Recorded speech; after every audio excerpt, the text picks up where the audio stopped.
Hello guys, welcome to my channel Proprio Junction. This is Mihir and in this video I will talk about shoulder complex. So shoulder complex comprises of acromioclavicular joint, sternoclavicular joint, scapulothoracic joint which is not a proper joint, I will tell you later why, and glenohumeral joint. In SC joint or the sternoclavicular joint we have three articulating surfaces.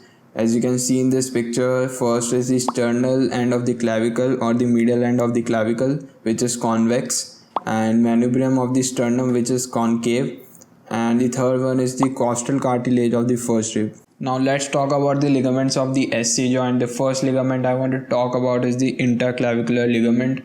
So it starts from the sternal end of the clavicle and it passes through the upper part of the manubrium. I want you to think of ligaments as a rope. So a rope is good at resisting pulling force, but it is not good at resisting pushing force. Now if you see interclavicular ligament, you can easily make out that it will limit elevation and lateral displacement. Next ligament is the costoclavicular ligament. It is a ligament that supports the SC joint and it is the one of the strongest ligament in the SC joint, and it runs medially from the clavicle to the first rib. It has two bundles, the anterior bundle and the posterior bundle. The anterior bundle is in the front of the clavicle and the posterior bundle is at the back of the clavicle.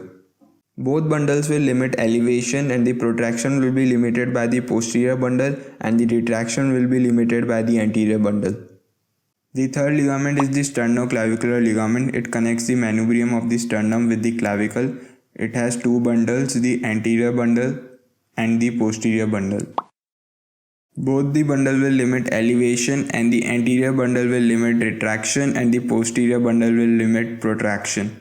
So before starting orthokinematics of the SC joint, I want to tell you that the clavicle at the sternal end has both concave and convex surface. Let me make it simple.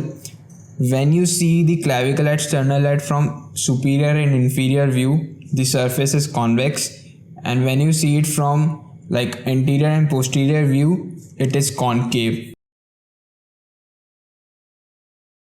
So let's first talk about elevation. The plane in which the elevation occurs is the frontal plane and the axis is sagittal axis or anterior posterior axis. And here you can see in this picture the clavicle is the convex member and the sternum is the concave member.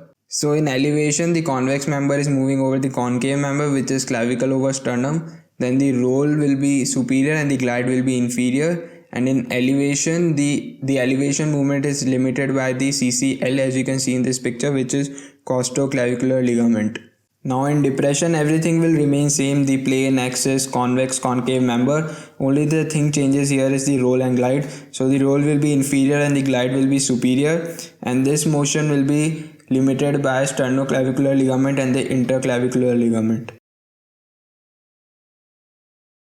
So in protraction and retraction of clavicle at SC joint, the plane in which this motion occurs is the transverse plane, axis is vertical axis, and the convex member here is the sternum and the concave member here is clavicle. So it's just opposite of elevation and depression, where convex member was clavicle and the concave member was sternum. So in protraction and retraction, concave surface is moving over convex surface, so the roll and glide will be in same direction.